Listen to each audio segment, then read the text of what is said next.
Bonsoir à tous et toutes, soyez les bienvenus en ce vendredi 13 mai 2022. Dans ce journal à la une, la guerre se poursuit en Ukraine, le Donbass et Mariupol restent toujours la cible de frappes russes. Une cérémonie a été organisée ce lundi 9 mai pour revenir sur la victoire en 1945. Point complet à suivre dans ce journal.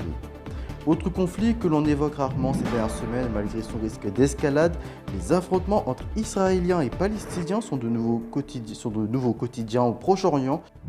Ces faits, les annonces sont désormais faites. Le ministre de la Santé, Olivier Véran, s'est exprimé lors du compte rendu des ministres ce 11 mai et a annoncé la fin du port du masque dans les transports à partir du 16 mai. Nous reviendrons aussi sur la situation sanitaire du pays. Partons à la découverte du plus grand château de la Loire. Ce château remonte au règne de François Ier. Son histoire de ce château à la fin de ce journal.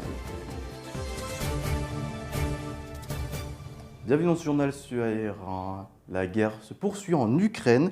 La situation semble dramatiquement figée. Le Donbass est toujours la cible des frappes russes. Mariupol ne tient qu'un cheveu de l'acierie Azovstal.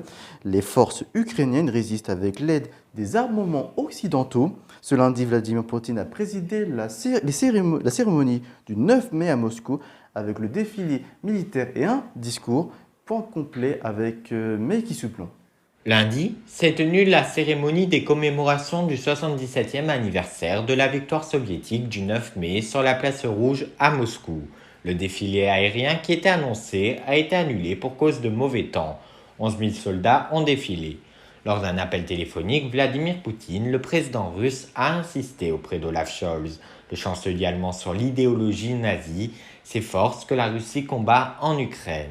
Sergei Lavrov, le ministre des Affaires étrangères russe, accuse l'Union européenne d'être plus agressive.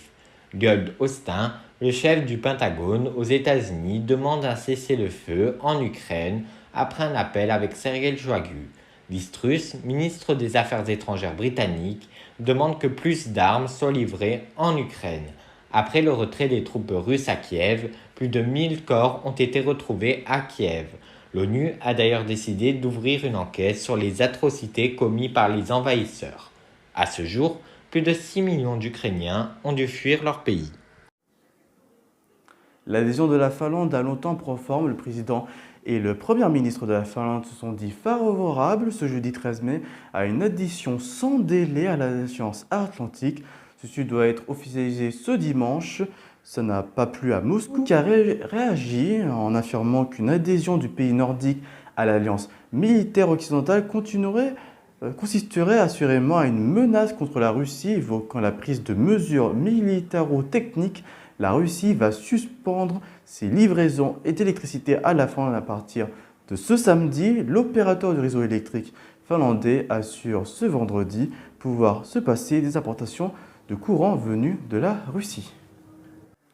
Autre conflit qu'on évoque rarement ces dernières semaines, malgré son risque d'escalade, les affrontements entre Israéliens et Palestiniens sont de nouveau quotidiens au Proche-Orient.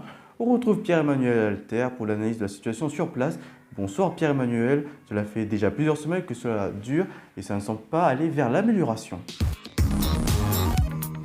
Tensions et violences semblent s'aggraver entre Israéliens et Palestiniens. Ces dernières semaines, le conflit a pris une toute autre tournure.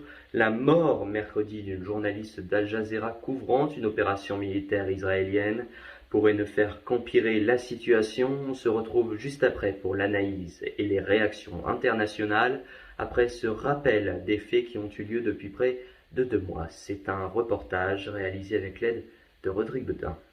Shirin Abu Akleh, journaliste américano-palestinienne de la chaîne de télévision Al Jazeera, est morte après avoir reçu une balle alors qu'elle travaillait en Cisjordanie occupée.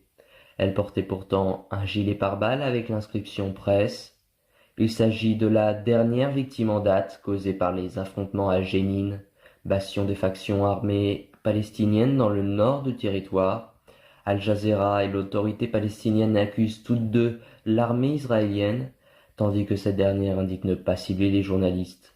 Le drame intervient près d'un an jour pour jour après la destruction de la tour Jala, où étaient situés les bureaux de la chaîne qatari dans la bande de Gaza lors d'une frappe aérienne israélienne en pleine guerre entre le mouvement islamiste palestinien Hamas et l'État hébreu.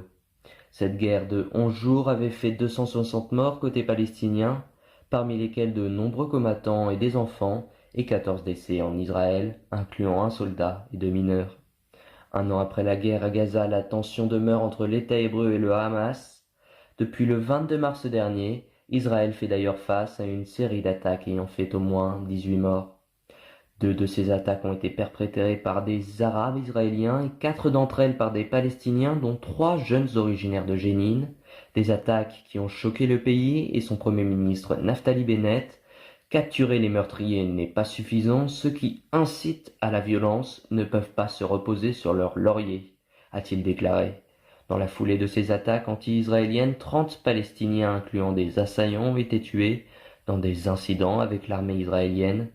Dans ce contexte, des heurts entre policiers israéliens et des Palestiniens ont fait près de 300 blessés sur l'esplanade des mosquées, située dans la partie palestinienne de Jérusalem, occupée depuis 1967 par Israël.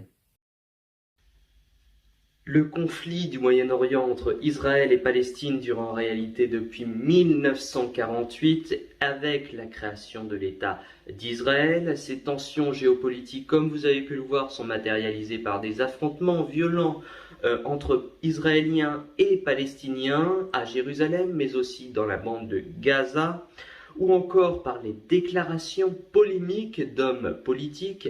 En avril, des groupes armés avaient lancé une salve de roquettes depuis la bande de Gaza vers Israël, qui n'avait pas tardé à répondre avec une autre série de frappes aériennes contre Gaza, laissant ainsi craindre une nouvelle escalade militaire. Avant même le Ramadan, des discussions avaient eu lieu pour tenter d'atténuer les tensions. En vain, le ministre israélien de la Défense avait par exemple rencontré le roi de Jordanie qui avait appelé à empêcher les provocations qui pourraient selon lui entraîner une nouvelle escalade. Le secrétaire du Hezbollah s'est lui exprimé mardi à Beyrouth, faisant référence à la déclaration du Premier ministre israélien Naftali Bennett, selon laquelle, je cite, « Nous ne recherchons pas une confrontation et ne nous voulons pas une confrontation », en parlant bien sûr de l'État d'Israël. Le Hezbollah répond « Nous ne faisons pas confiance » aux propos du Premier ministre israélien, tout en soulignant leur forte mobilisation et préparation jusqu'à la fin des manœuvres israéliennes. On comprend bien que les discussions entre Israël et Palestine sont très complexes. À l'étranger, on condamne. L'Allemagne a mis en garde contre une spirale de violence. Le chef de la diplomatie américaine, Anthony Blinken, a dit fermement condamner les différentes attaques terroristes. Quant à Emmanuel Macron, il a condamné avec la plus grande fermeté des attentats terroristes commis ces derniers jours. Une tension qui pourrait encore s'amplifier dans la région avec l'épilogue d'une bataille judiciaire. En effet, au sud d'Hébron en Cisjordanie, Israël a décrété une zone militaire en réalité depuis 1980, depuis les années 1980, et depuis les habitants s'opposent à la destruction de leurs maisons. La Cour suprême vient de réagir et a autorisé leur expulsion. Plus de 1000 personnes seraient concernées et on craint ainsi une nouvelle escalade entre Israël et Palestine. Merci Pierre-Emmanuel Alter pour ce point complet. Par ailleurs, des violences ont éclaté cet après-midi avec la police israélienne dans l'enceinte de l'hôpital Saint-Joseph de Jérusalem à la sortie du cercueil de la journaliste Shiren Abu Akleh. Pour la première fois, la Corée du Nord se dit touchée par la pandémie de Covid-19. Plus de 2 ans après l'apparition du coronavirus, le régime dirigé par Kim Jong-un a annoncé ce vendredi le premier décès officiellement imputé à la maladie. Le pays a en effet refusé ces nombreuses mains tendues par des pays comme la Chine ou la Russie qui proposaient de lui fournir gratuitement des millions de doses de leur vaccin. Pour l'heure, l'organe de presse du régime a toutefois déclaré que 18 000 nouvelles contaminations avaient été enregistrées en Corée du Nord par la seule journée du 12 mai, portant le bilan provisoire à 187 800 cas actifs. Après avoir prôné la politique zéro Covid depuis le début de la pandémie, la Chine doit faire face à ces souches moins sévères mais nettement plus contagieuses après une première vague qui a pulvérisé les chiffres officiels de contamination au mois d'avril. Voilà qu'une estimation prédit le pire. Selon les estimations des chercheurs de l'université de Fudan à Shanghai, publiées le 10 mai dans la revue Dans une revue, la prochaine vague entre mai et juillet pourrait s'avérer dévastatrice pour les Chinois et ce tsunami serait provoqué par l'arrêt de la politique zéro Covid. Ce sont les derniers jours de Jean Castex qui devrait quitter ses fonctions ce lundi. Il lui reste encore quelques jours à Matignon. Sa démission ainsi que celle de son gouvernement n'a pas encore été donnée. Pour cause, Jean Castex est attendu ce dimanche au Vatican pour ce qui s'apparente être son dernier déplacement du Premier ministre. Le président de la République Emmanuel Macron a eu un mot de remerciement envers Jean Castex et le gouvernement lors du Conseil des ministres. Pour l'heure, on ne connaît pas le remplaçant de Jean Castex. Emmanuel Macron a affirmé savoir qui sera le prochain ministre lors de son déplacement à Berlin en Allemagne. Pour en savoir plus, un article est disponible sur notre site internet ar1info.fr et Rodrigue Bedin en parlera ce mercredi dans QG Politique. Les autorités locales ont annoncé ce vendredi la mort du président des Émirats Arabes Unis, Khalifa Ben Zayed El Nahyan. Il est mort à l'âge de 73 ans. Il avait accompagné ces 2 dernières décennies l'ascension fulgurante de son pays sur la scène internationale. Le gouvernement de ce pays du Golfe a décrété un deuil officiel et les drapeaux mis en terme pour une durée de 40 jours, a rapporté l'agence de presse officielle WAM. Les 3 prochains jours à compter de vendredi seront par ailleurs non travaillés.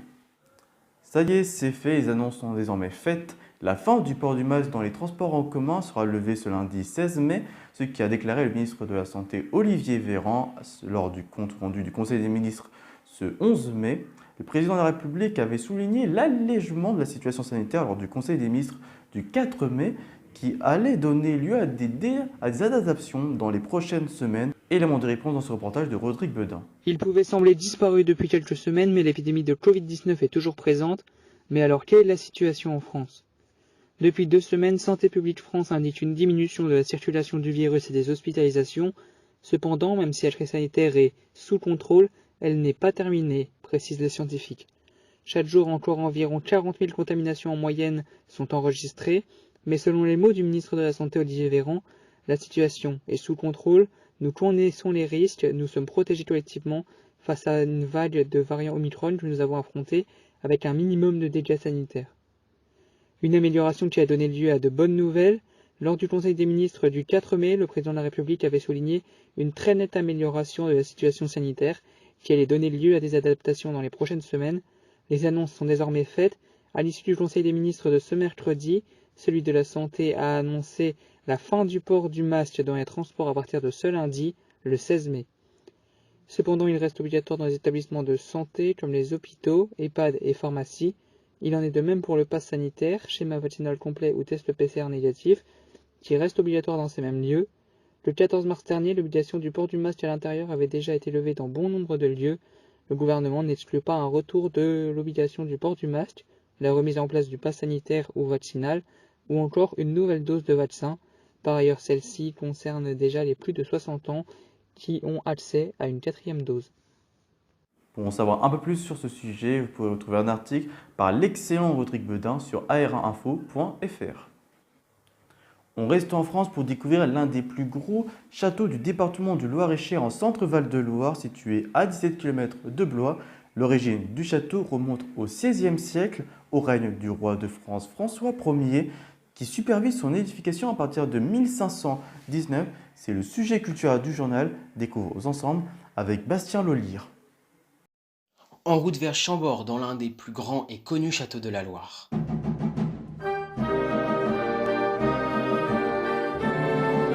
Le roi François Ier décide la construction du château de Chambord en 1519 sur des terres marécageuses et au centre d'une forêt très dense. Un édifice qui lui doit permettre d'assouvir sa passion pour la chasse.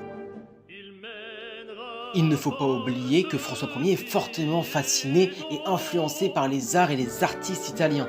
Il fait construire un château où se mêlent à la fois les influences françaises et italiennes.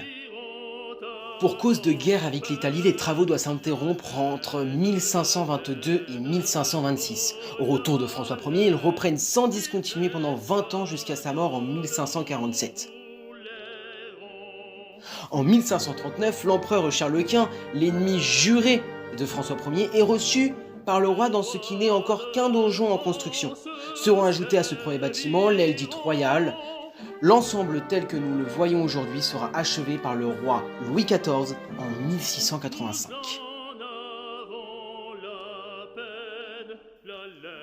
Mais parlons un petit peu de l'architecture qui est unique à Chambord. Le château est construit sur le modèle des châteaux forts au Moyen-Âge, avec un bâtiment carré central, le donjon doté de 4 tours à chacun des angles. C'est une curiosité architecturale qui a contribué à la renommée de Chambord. Le principe est à la fois simple et étonnant. 2 escaliers qui tournent dans le même sens, mais qui ne se croisent jamais. Ainsi, on peut monter ou descendre les étages sans croiser les personnes qui utilisent l'autre escalier. C'est Léonard de Vinci qui serait à la tête de ce projet. En effet, François Ier et l'artiste italien avaient l'un envers l'autre un attachement très fort. Ils se sont rencontrés à Bologne en Italie, avant que le roi François Ier n'invite Léonard de Vinci à séjourner en France, et plus précisément au manoir de Clos-Lucé à Amboise, où l'artiste meurt en 1519. François Ier est le roi de la Renaissance. Il fait revenir d'Italie des moines, des manuscrits et surtout l'architecture italienne. En réalité, François Ier a dormi à Chambord 40 nuits dans toute sa vie, et seulement 3 d'entre elles à l'intérieur du château. Tout de suite, on se retrouve pour la météo avec les cartes de Benjamin Lemoine. Et ce samedi, c'est le soleil qui est très présent sur l'ensemble du pays et que vous allez pouvoir en profiter toute la journée avec 15 degrés à Paris, 16 degrés à Strasbourg et à Orléans et 20 degrés à Perpignan. L'après-midi, on va rester dans la même optique que le matin. Par contre, cela va se dégrader dans l'ouest où la Bretagne sera touchée par de l'averse. Les températures restent quand même élevées avec 20 degrés à Bordeaux et à Toulouse, 24 degrés à Dijon, 19 degrés à Brest, 15 degrés à Cherbourg et à Nice. La tendance pour les prochains jours, ce dimanche, la dégradation va toucher une large partie du pays allant du nord au sud-ouest du pays avec des averses et de l'orage. Sinon, le reste du pays profitera du beau temps. Du côté de lundi, cela va se calmer par rapport à dimanche. Quelques nuages seront tout de même présents sur une grande partie du pays, mais le beau temps sera quand même au rendez-vous. Et du côté de mardi, tout le monde profitera de la chaleur avec des températures pouvant aller jusqu'à 30 degrés. Et ce qui met fin à ce journal. Merci de l'avoir suivi. L'info continue sur ara-info.fr ainsi que sur le compte Twitter ARA Info. Prochain rendez-vous, vous retrouvez ce mercredi QG Politique présenté par Roger Bletin. Vous retrouvez aussi samedi prochain C'est ouvert. Et du coup, retour du journal dans 2 semaines. C'est passé à tous et à tous une très bonne soirée sur R1. C'est portez bien. Et à la prochaine. Ciao. Retrouvez toutes vos infos sur le site ara-info.fr.